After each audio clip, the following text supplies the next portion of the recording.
Well, huge moments in Sudan earlier. President Omar al-Bashir has been ousted and arrested after almost 30 years in power. Here's the moment the announcement was made.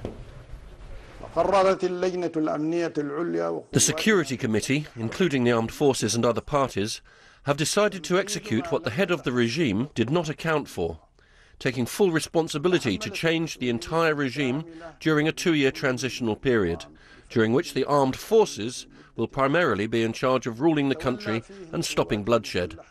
There have been days of protests outside the army headquarters in Khartoum. This is what happened when the news came through.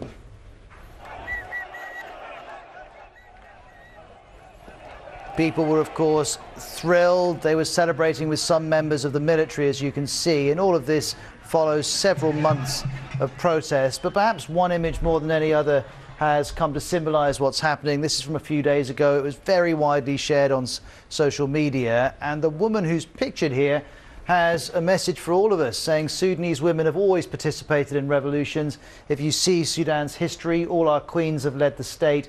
It's part of our heritage. I'm very proud to take part in this revolution, and I'm glad our revolution has achieved its first goal. It's estimated by reporters in Sudan that 70% of the protesters are female. Well, let me show you some of the key pictures of this story, dating all the way back to December, when demonstrations began initially over the rising cost of living. In November 2018, inflation was at almost 70%. That gives you an idea of the pressure people were under. Then the military and the security forces got involved. Some protesters were killed. These are pictures from a funeral and the aftermath of that funeral, giving you an idea of how highly pressures and emotions were running. And the rallies just continued, but they became not about the standard of living, they became about the president himself. These are pictures from Saturday outside the president's compound, and we think it was these clashes between the military and the National Intelligence and Security Services which may have sealed the president's fate. Either way, he's out of power. This is important from the US State Department. It's expressed support for a civilian-led transition and said it should happen sooner than the 2-year period set by the military.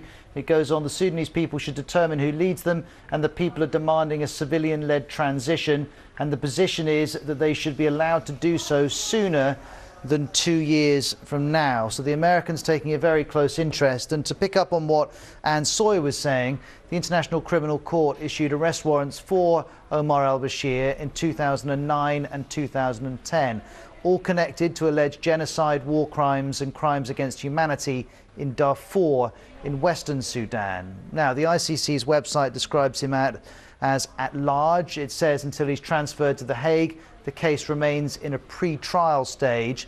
That's because the ICC won't try individuals unless they are actually present.